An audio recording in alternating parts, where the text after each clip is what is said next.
आज हम जिनसे बातचीत करने वाले हैं उन शख्स का नाम है दानिश इकबाल, जिन्होंने धुरंधर 2 में दाऊद इब्राहिम उर्फ बड़े साहब का रोल किया है। क्या आपको पता था कि आप ही बड़े साहब हैं? नहीं साहब, मुझे ये नहीं पता था, लेकिन हाँ मुझे ये जरूर पता था कि मैं दाऊद इब्राहिम हूँ और दाऊद इब्राहिम ही बड़े साहब हैं। ये थोड़े दिनों बाद फिल्म के रिलीज से कुछ दिन पहले ये राज जो है वो फाश हुआ। कि मतलब आपको पहचान पड़ा बड़ा मुश्किल ही है, क्योंकि वो जो इतना प्रोस्थेटिक है, कितना मेकअप है उसके अंदर, तो मेकअप पे कितना टाइम जाता होगा अंदाजन आपको? तकरीबन 7-8 घंटे तो लग ही जाते थे। मेरा सारे सीन्स लगभग थाईलैंड में हुए शूट। तो बनाए नहीं गया, वो एक घर था जिसके अंदर नाम लिख दिया के बाहर तो मैं जब घर देखा था आलिशान बंगला है भाई, वो बड़े साहब का घर है। इसको कहते हैं आदित्य धर की पीक डिटेलिंग बाय आदित्य धर। दर्शकों का एक तबका ऐसा भी है जो इसे प्रोपेगेंडा फिल्म कह रहा है। आदित्य सर ने फिल्म को बनाया है तो वो बहुत ही क्लियर है अपने विजन में। उनको जो करना है वो करना है। ये नहीं कि एक गाना आइटम नंबर 1 में हिट हो गया तो सब में आइटम ही नंबर भर देंगे। जब हम अभी इंटरव्यू रिकॉर्ड कर रहे हैं तब तक की फिल्म 900 करोड़ रुपए से ऊपर की वर्ल्ड वाइड कमाई कर चुकी है। हो गई जी। कांतारा चैप्टर 1 का रिकॉर्ड तोड़ चुकी है, सी 2 का रिकॉर्ड तोड़ चुकी है, छावा का रिकॉर्ड तोड़ चुकी है। Touch wood. तो अब कहना है कि मेकर्स चाह रहे हैं, जो प्रोड्यूसर्स हैं वो चाहते हैं कि इसका पार्ट 3 भी बने।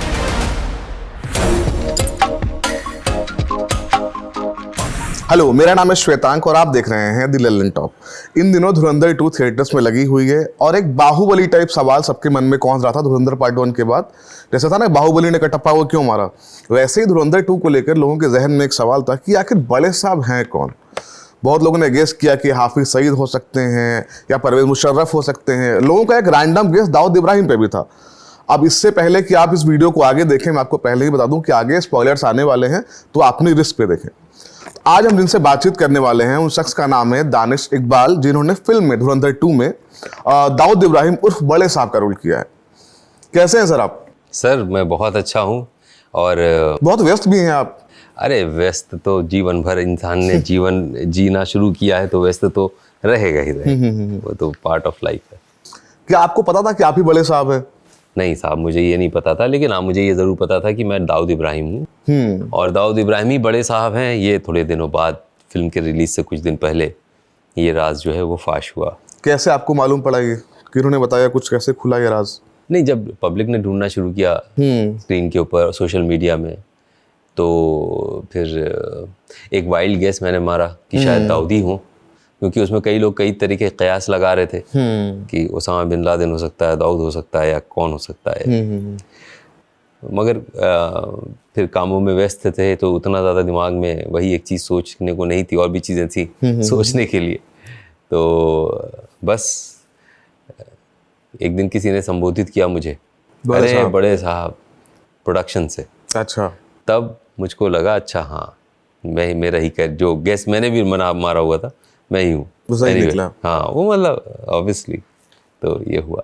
धुरंधर पार्ट 1 की रिलीज के बाद ऐसी अफवाहें सोशल मीडिया पे चल रही थी कि बड़े साहब के रोल में सलमान खान है, इमरान हाशमी हो सकते हैं।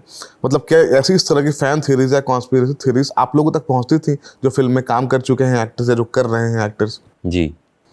तो आपको मतलब क्या था, आपने क्या सोचा मतलब ये सब सुन के कि मतलब ये सब चल रहा है यार? कि दूसरों के बारे में अक्सर सुनते थे कि उनका उनसे अफेयर चल रहा है, उन्होंने उनको वो कर दिया, इन्होंने ये कर दिया, तो हम लोग यकीन कर लिया करते थे।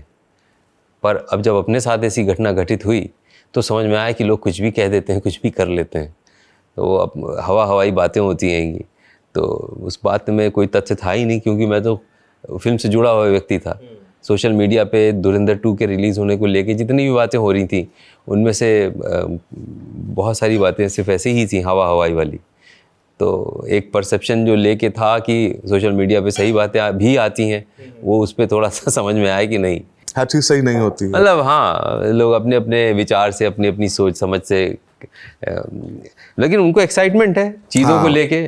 किसी बहुत सारी बातें हो सकती हैं लेकिन हर बात की चर्चा नहीं होती। पर धुरंधर को लेके इतना ज़्यादा दर्शकों में उत्साह था कि वो हर चीज़ को जानना चाहते थे, बात करना चाहते थे। हाँ, जब चूंकि मैंने भी देखा, ये चीज़ नोटिस किया मैंने भी कि बहुत सारी फिल्मों को लेकर ऐसी बात नहीं होती, लेकिन धुरंधर जब से आई है उसका पार्ट 2 जब आने की बात हुई कि पार्ट 2 भी आने वाला है और उन्होंने डेट अनाउंस कर दी पहली फिल्म में ही, उसके बाद सोशल मीडिया पे ना हर चीज़ को लोग ढूंढने लगे। हमजा की बैक स्टोरी क्या है, जो पिक डिटेलिंग बाय आदित्य धर का जो मीम चल रहा है उसमें बहुत सारे लोगों ने बारीक बातें ढूंढी हैं वाकई कि ये है, ये ऐसा है, वो ऐसा है, बड़े साहब कौन हो गए, हमजा की बैक स्टोरी क्या हो सकती है, तमाम बातें हुई। मेरा सवाल ये था ओवरऑल इस पे, पार्ट 1 में तो आपका कोई रोल है नहीं, बस आपका जिक्र है ना, लगातार कई बार जिक्र है आपका, तो आप तक ये रोल पहुंचा कैसे? वो ये किरदार था फिल्म में, उसकी उन्हें कास्टिंग करनी थी। कास्टिंग डायरेक्टर ने मुझे अप्रोप्रिएट एक्टर समझा इस काम के लिए। कौन कास्टिंग डायरेक्टर थे? मुकेश छाबड़ा मुकेश साहब। छाबड़ा। हाँ, और बहुत ही ज़बरदस्त कास्टिंग करी है। किसी भी किरदार को लेके आप कोई डाउट या शुबा आपके दिमाग में नहीं आएगा। का तारीफ भी हो रही है इस चीज़ की। तो उन्होंने मुझे फ़ोन किया, मेरी उनसे बातचीत हुई, फिर हम लोगों ने इस चीज़ को लॉक किया, ऐसे हुई कास्टिंग। और जब जो लोग धुरंधर 2 देखेंगे उनमें भी मतलब आपको पहचान पड़ना बड़ा मुश्किल ही है, क्योंकि वो जो इतना प्रोसेस्टिक है, कितना मेकअप है उसके अंदर। तो मेकअप में कितना टाइम जाता होगा अंदाजन आपको? तकरीबन 7-8 घंटे तो लग ही जाते थे मेकअप के प्रोसेस में। और आपका शूट कितने दिनों का रहा अंदाजन? 6-7 दिन। 6-7। और रोज आपका मेकअप होता था, रोज शूट करते थे आप, तो उसमें 7 घंटे आपके मेकअप में ही जा रहे हैं। नॉर्मल है, प्रोस्थेटिक टाइम लगता है, और जितना ज़्यादा प्रोस्थेटिक था, हाथों में भी था, पूरी गर्दन यहाँ तक तो मेरे मेकअप होता था, बैक में भी पूरा शोल्डर तक वो सब लगता था, तो उसमें टाइम तो जाएगा ही, जाहिर सी बात है। धुरंधर 2 को मतलब एक तरफ तो पब्लिक बड़ी वो हो रही है, हाय तौबा मचा हुआ है कि भाई क्या फिल्म आ गई है, ये है। जब हम अभी इंटरव्यू रिकॉर्ड कर रहे हैं तब तक की फिल्म 900 करोड़ रुपए से ऊपर की वर्ल्ड वाइड कमाई कर चुकी है। हो गई जी, वर्ल्ड वाइड 900 करोड़ के ऊपर जा चुकी है, और इंडिया में फिल्म की कमाई 600 के पार हो चुकी है ग्रॉस। कल 1 हफ्ता होगा उसको रिलीज हुए। हाँ, अभी 6 दिन हुए हैं। 6 दिन में, और 6 दिन ये कल तक होंगे। अगर डे 0 को मान लें जो पेड प्रीव्यूज थे, तो उसका डे 6 कल था, यानी मंगलवार को। आज उसका डे 7 है, और डे 6 के टाइम में हम अभी जब बैठे हैं तभी एनुअल का रिकॉर्ड तोड़ चुकी है कलेक्शन का। Touch wood. कांतारा चैप्टर 1 का रिकॉर्ड तोड़ चुकी है, स्त्री 2 का रिकॉर्ड तोड़ चुकी है, छावा का रिकॉर्ड तोड़ चुकी है। देखिए, किसी का रिकॉर्ड नहीं तोड़ना हमको, हमें एक नया रिकॉर्ड बनाना है बस। जी जी, वो समझ और रहा वो हूँ। बन रहा है तो बड़ी खुशी हो रही है। ये सिनेमा के लिए बहुत अच्छी बात है। किसी का किसी से प्रतिस्पर्धा नहीं है यहाँ पे।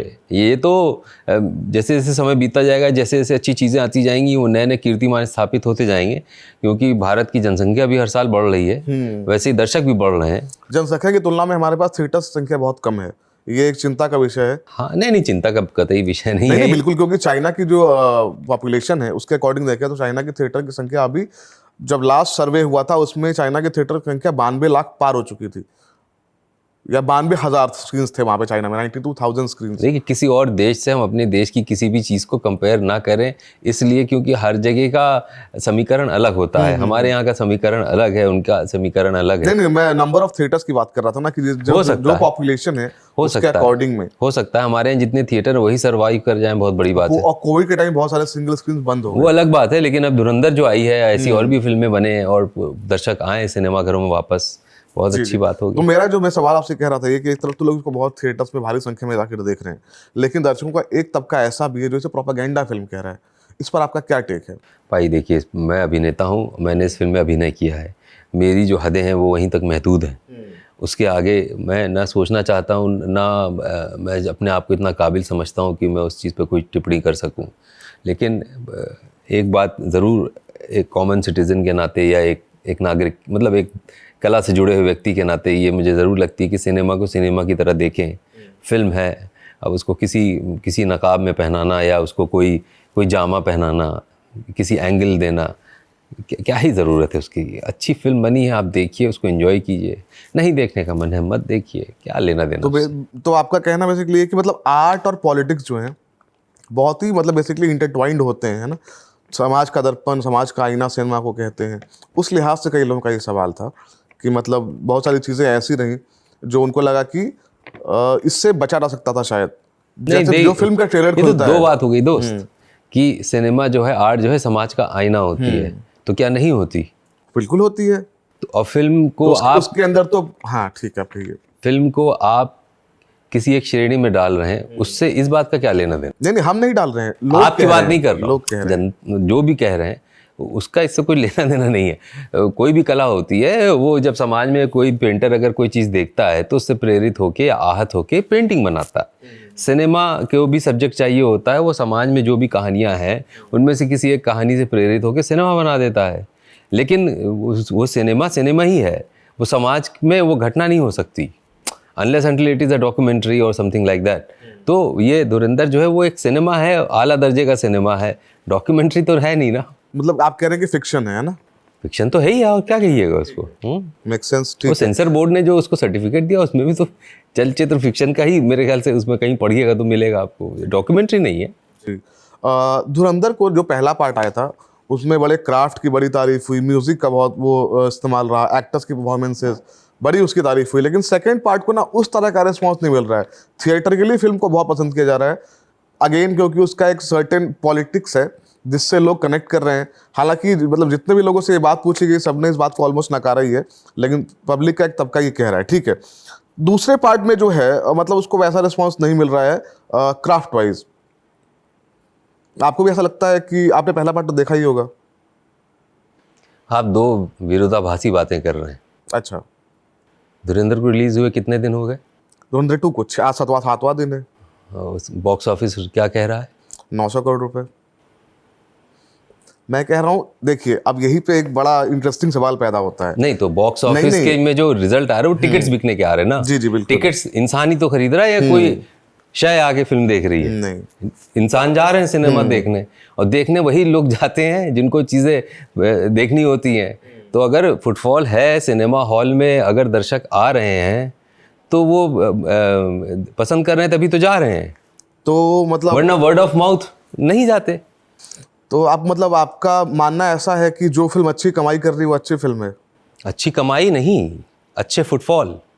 अच्छे फुटफॉल से टिकट खरीद के लोग जाते हैं, टिकट खरीद के टिकटों की बिक्री को हम जोड़ते हैं फुटफॉल्स के साथ, कितनी टिकटें बकी मतलब उतने लोग फिल्म देखने नहीं, किसी फिल्म के टिकट सस्ते भी होते हैं, कोई फिल्म 100 रुपए के भी टिकट होते हैं, ठीक है, अलग अलग शोज के अलग अलग है। सिनेमा हॉल फुल हैं, चीज़ें, दर्शक इतनी ज़्यादा उस संख्या में आ रहे हैं कि टिकट मिल नहीं रहा है, लोग 7-7 बजे का शो देखने जा रहे हैं। तो आप कोई ना कोई तो पैमाना बनाएंगे ना नापने के लिए, या सिर्फ अपनी इच्छा से कुछ भी सोच लेंगे? अगर मापदंडों के आधार पे आप देखिएगा तो आप धुरंधर को ये कैसे कह सकते हैं कि लोग पसंद नहीं कर रहे हैं? नहीं, मैं लोगों की बात नहीं कर रहा, मैं कह रहा लोग तो पसंद कर रहे तो हैं। आप अपनी बात कर रहे हैं। नहीं, मैं लोग पसंद कर रहे हैं, लेकिन आप सबको जनरलाइज नहीं कर रहा हूँ। मैं कह रहा हूँ कि एक सर्टेन तबका ऐसा भी है कि जिसको फिल्म से कुछ शिकायतें भी हैं। वो शिकायत की बात आप जी, क्राफ्ट वाइज जैसे बताएं। जैसे लोगों का कहना है कि फिल्म जो है पॉलिटिक्स पे इतना ज़्यादा उसमें घुस जाती है कि बाकी सारी चीज़ें जो है वो मिस हो जाती हैं। जैसे पहले पार्ट में बड़ी तारीफ हुई। क्राफ्ट का क्या शब्दार्थ है? क्राफ्ट का मतलब होता है फिल्म को बनाने का तरीका। हाँ, तो वो क्राफ्ट अलग है। आप सब्जेक्ट की बात कर रहे हैं, आप कह रहे हैं कि उसका जो कथ्य है, कथानक है, वो कुछ इस हिसाब का है जो एक निश्चित किस्म का मैसेज दे रहा है। ये कहना चाह रहे हैं शायद आप? नहीं, मैं ये भी कह रहा हूँ कि फिल्म को जो म्यूजिक है फिल्म का, या फिल्म के जो डायलॉग्स हैं जो पहले पार्ट की तुलना में बेहद कमतर हैं। और दूसरी चीज़ मैं ये भी कह रहा हूँ कि पहले पार्ट की जो परफॉर्मेंस थी, पहले पार्ट और दूसरे पार्ट में परफॉर्मेंस वाइज जो सबसे बड़ा फर्क आप पाते हैं वो ये है अक्षय खन्ना ने पहले पार्ट को मतलब जितने भी एक्टर्स फिल्म में थे सब पर वो भारी पड़े थे।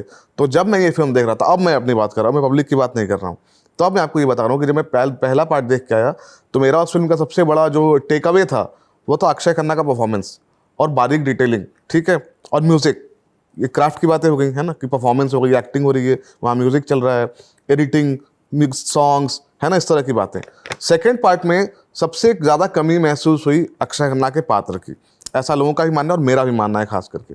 तो मुझे लगा कि दो फिल्मों के बीच में एक एक्टर कितना फ़र्क पैदा कर सकता है वो आपको रहमान डकैत के किरदार से मालूम पड़ता है धुरंधर पार्ट 2 देखने के बाद।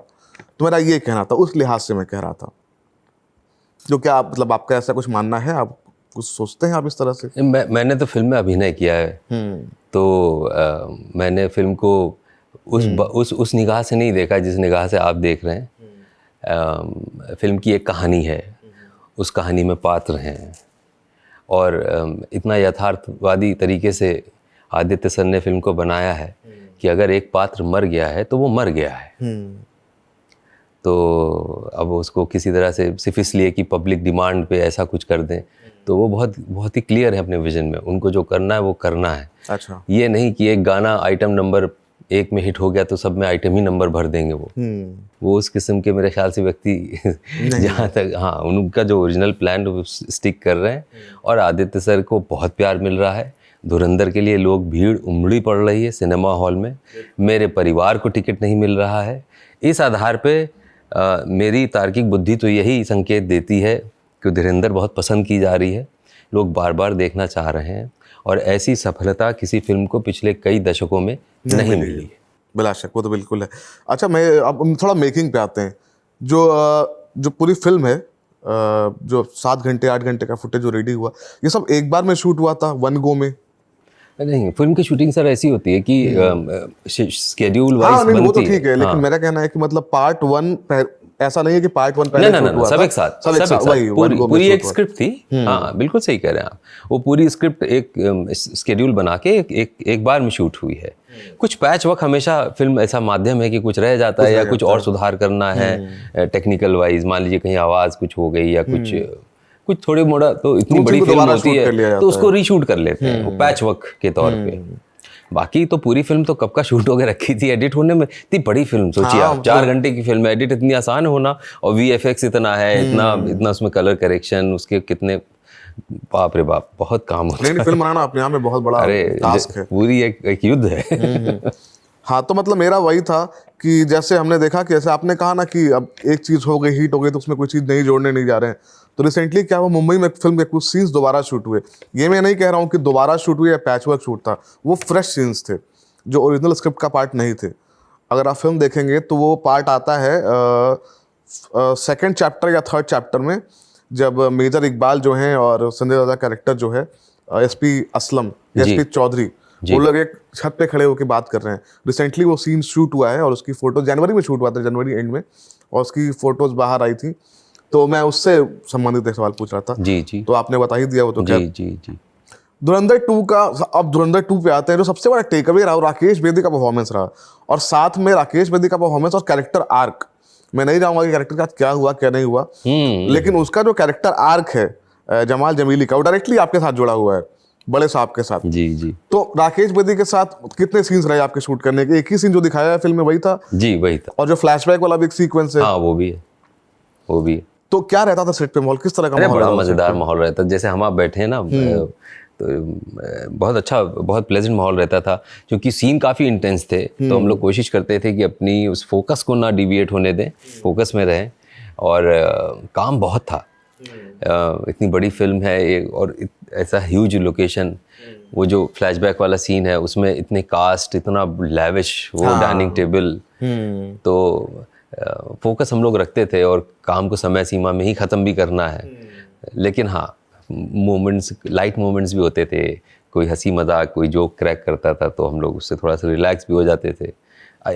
आप आपस की एक दूसरे की बातें भी करते थे कि और यहाँ कैसा है, वैसे वो कैसा है। अच्छा, बहुत बहुत प्लेजेंट माहौल था। और ये जो फ्लैशबैक वाला सीन था, ये शूट कहाँ हुआ था? ये मेरा सारे सीन्स लगभग सारे सीन्स थाईलैंड में हुए हैं शूट। अच्छा, थाईलैंड में वो मेरा घर हाउस जो है जी, वो घर जो है वो थाईलैंड का ही लोकेशन है। अच्छा, तो बनाए नहीं गया वो एक घर था इसके अंदर नाम लिख दिया बाहर से? मैं जब घर देखा था, आलीशान बंगला है भाई, वो बड़े साहब का घर है, तो मतलब उसको वैसा दिया भी गया है, एक रुतबा है उसका एक मार्केट में। इसको कहते हैं आदित्य धर की पीक डिटेलिंग बाय आदित्य धर। वरना कोई और होता तो कैसे भी उसको चीट करके किया जा सकता था। बहुत तरीके हैं काम करने के, कि लोग बाहर का शॉट कहीं और से लेते कुछ भी हो सकता है। फिल्म तो बहुत तरीके से बनाई जाती है, लेकिन एक एक चीज पे उन्होंने बहुत बारीकी से काम किया। तो आपके लिए धुरंधर 2 की सबसे मेमोरेबल बात क्या रही, सबसे यादगार चीज जो आप जीवन भर अपने साथ रखेंगे, बॉक्स ऑफिस के अलावा? मैंने देखिए, बॉक्स ऑफिस तो आज है, कल नहीं रहेगा। आप कितना भी कमा लीजिए, एक दिन खर्च होना है उसको। लेकिन ये जो प्यार आपने मुझे यहाँ बुला के दिया है, ये मेरे साथ जीवन भर रहेगा। तो मुझे ये जो प्रेम मिल रहा है और फिल्म को जो प्रेम मिल रहा है, ये हमारे लिए टेक अवे होता है। ये हमारे लिए बहुत बड़ा एक गिफ्ट होता है जो जीवन भर स्मृति में रहता है कि जब कभी सैड होते हैं या अपने ऊपर डाउट करते हैं या कोई रोल ख़राब हो जाता है या कोई रोल करने का मन है लेकिन नहीं हो पाती कास्टिंग किसी वजह से, तो ये सब जो एक सुनहरे मोमेंट हमारी ज़िंदगी में आते हैं, इन्हें हम याद करके चंद लम्हा और अच्छा बना लेते हैं अपना। बड़ा प्रेशियस मोमेंट है जो धुरंधर को प्यार मिल रहा है। अभी मतलब अब मतलब बिल्कुल आप उसमें वो शौक हो रहे हैं ना, कि मतलब जो चीज़ हो रही है कि वो once in a lifetime moment है। मतलब जितने भी एक्टर्स फिल्म में काम कर रहे हैं उन सबके लिए, सभी के लिए भाई, सिर्फ एक्टर ही नहीं, जितने भी लोग जुड़े हुए हैं फिल्म से। हम लोग ने भी वो जब स्क्रीनिंग हुई थी तो उसके बाद आफ्टर पार्टी थी, तो जो मिल रहा था ना, सब एक दूसरे से गले लग रहे थे और ऐसे गले लग रहे थे जैसे होली थी है या ईद है या क्या है, उस वार्मथ के साथ सब एक दूसरे से गले लग रहे और लगा के एकदम रुक रहे थे थोड़ी देर। जैसे दानिश पोद्दार हैं, उनके साथ मेरा सीन नहीं है, लेकिन वो फिल्म में है, मैंने फिल्म में देखा उन्होंने उनको। कौन सा रोल किया दानिश पोद्दार ने? आपने वो अक्षय जी के बेटे का, अच्छा ठीक है, अक्षय खन्ना नहीं ये उनके character के भाई बेटे का, हाँ अक्षय खन्ना। अच्छा अच्छा ठीक है, समझ गया, उज़ैर बलोच का उज़ैर रोल बलोच। किया है। तो नहीं, लेकिन हम लोग के कॉमन फ्रेंड हो गया ना मामला, कि एक कॉमन डोर से जुड़े हुए हैं, तो एक दूसरे से अप्रिसिएशन में ऐसे ही सभी की, गौरव से मिले, गौरव के साथ मेरा कोई सीन नहीं है, तो एक दूसरे से उस वार्मथ के साथ सब एक दूसरे के गले लग रहे हैं कि यार समथिंग गुड हैज़ हैपेंड। हम सब ने मिलके उनसे मिल रहे हैं, कोई साउंड वाले दादा मिल रहे हैं, मेकअप वाली टीम मिली, तो उन्होंने तो हमारे साथ बहुत समय बिताया था लंबा लंबा।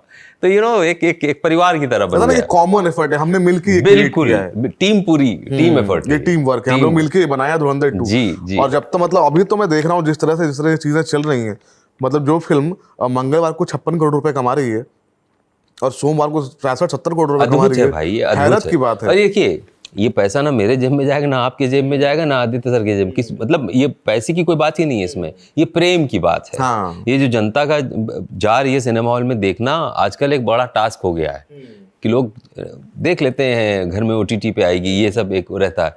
तो वो चीज़ जाके इतना एफर्ट करके 4 घंटे बैठ के सिनेमा देख रहे हैं, उसके बाद फिर दोबारा भी देखने जा रहे हैं। कई लोगों ने टिकट बुक करा के 3-3 शो के मुझको फोटो भेजी, सुबह 7 बजे देखने जा रहे हैं। और वो भी तब जब फिल्म की टिकटों की प्राइस जो सुपर ब्लॉकबस्टर प्राइसिंग है, मतलब रेगुलर प्राइस नहीं है, वो रेगुलर से बढ़ा हुआ प्राइस है, क्योंकि मेकर्स को पता है कि फिल्म बहुत भारी डिमांड में है। फिल्म खर्च भी तो बहुत समय लगा, बहुत खर्च भी वो तो होता है। वो तो है। तो ऐसा सुनने में आ रहा था कि पहले इस फिल्म को वेब सीरीज के तौर पे प्लान किया गया था, ऐसा कुछ है? हमें इस बारे में सच बताएं तो कोई ज्ञान नहीं है। अच्छा, हो ये सकता है मतलब सोशल मीडिया की ये भी एक कोई बात हो। हाँ, ये भी हो सकता है, आजकल कुछ भी कुछ भरोसे भी के हो साथ नहीं सकता है। कहा जा सकता। मतलब कुछ चीज़ें जो ऐसी हैं जो फिल्म को लेके थोड़ी सी नकारात्मकता रही मार्केट में, और एक तबका जो है उसके कई सवाल हैं, लोग जो कह रहे हैं। जैसे ये भी कहा जा रहा है कि आदित्य धर ने इस फिल्म के माध्यम से कई सारी चीज़ों को जस्टिफाई कर दिया है ना। मसलन जैसे नोटबंदी को देखा जा रहा है कि जो चीज़ सरकार भी जस्टिफाई नहीं कर पाई, वो आदित्य धर ने जस्टिफाई कर दिया। पीक डिटेलिंग बाय आदित्य धर, इस तरह के मीम्स भी चल रहे हैं। एक पॉजिटिव मीम्स चल रहे हैं और एक नेगेटिव मीम्स चल रहे हैं। मीम्स की बड़ी एक खूबी है, मीम्स आपसे ना बहुत सारी गंभीर बातें इस तरह से कह जाएंगे कि आपको आभास ही नहीं होगा कि भाई ये इतनी गंभीर बात कह रहा था।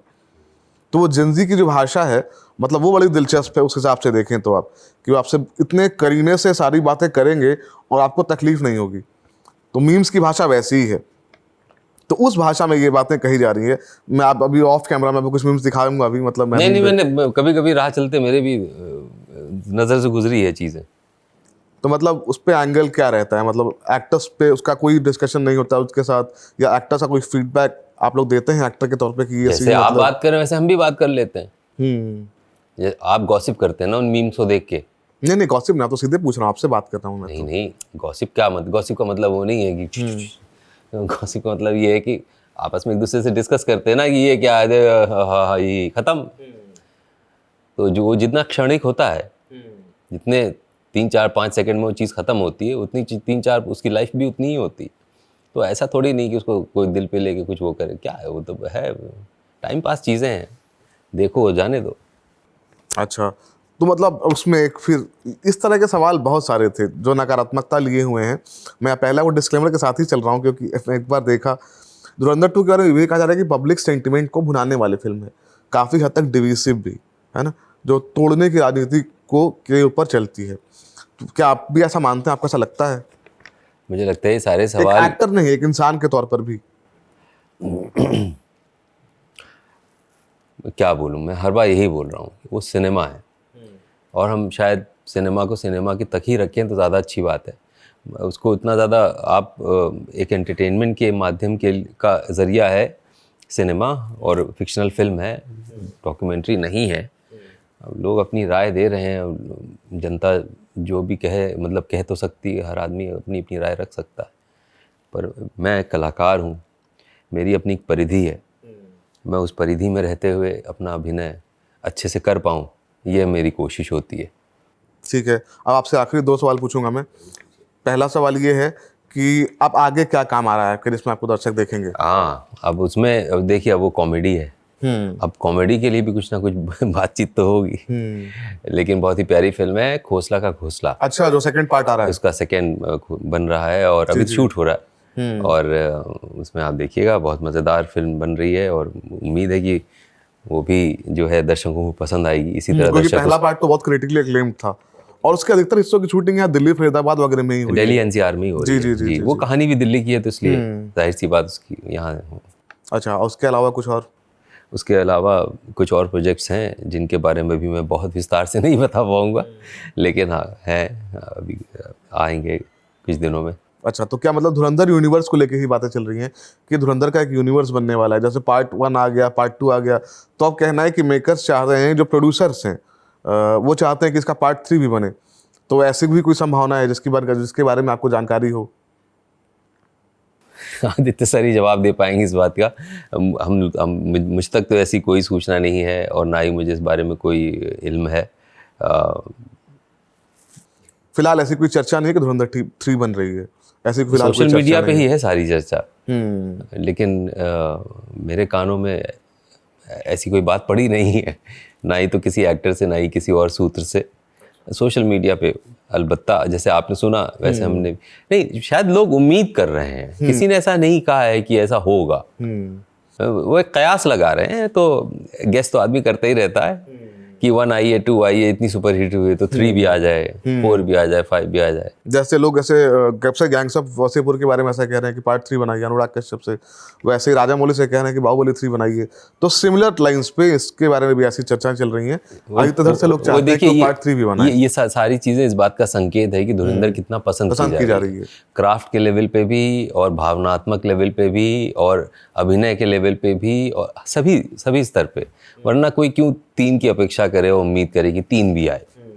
तो वो ये सही है। ये देखिए, सारी बातें कहने और सुनने और करने के बाद एक बात तो सभी लोग ये बात मान रहे हैं और अच्छी चीज़ है, सिनेमा हमारा दोबारा से लोग सिनेमा घरों में आ रहे हैं, देख रहे हैं, पसंद कर रहे हैं उसको। क्योंकि देखिए, सिनेमा घर से भी कई लोगों का व्यवसाय जुड़ा हुआ है। जी जी बिल्कुल। सिर्फ वो एक पर्दा नहीं सामने लगा हुआ है कि वो कहीं हवा में टंगा है और लोग जाके बैठ के देखते हैं। वो सिनेमा घर से कई लोगों की आजीविकाएं चलती हैं। जब सिनेमा बनता है तो कई लोगों को काम मिलता है। हमारा घर उसी सिनेमा से चलता है, हमारे स्पॉट दादा जो हैं उसी सिनेमा से चलते हैं। फिल्में चलेंगी तो कई लोगों का परिवार चलेगा, उसका चलना भी उतना ही महत्वपूर्ण है। सैकड़ों हजारों लोगों का दिखाई नहीं देता, पर एहसास हम लोगों को तो है कि कितने लोग जुड़े हुए हैं। अच्छा, फाइनल क्वेश्चन, आपने पिछले दिनों ऐसा क्या देखा या क्या पढ़ा जो आप हमारे दर्शकों को रिकमेंड करना चाहेंगे? फिल्म, सीरीज, किताबें, फिक्शन, नॉन फिक्शन, कुछ भी चलेगा। ओ हो। क्या देखा या क्या पढ़ा? किताबें, फिल्में, शोज, कुछ भी जो रिकमेंड करना चाहें। तो आप प्रिंसिपल बन गए। नहीं, हम चाहते हैं क्लासरूम में आके नहीं पूछते।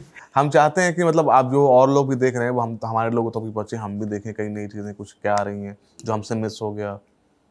बुक का नाम ही भूल गया, बताओ। कोविड के बाद से ना बड़ी दिक्कत हो गई है।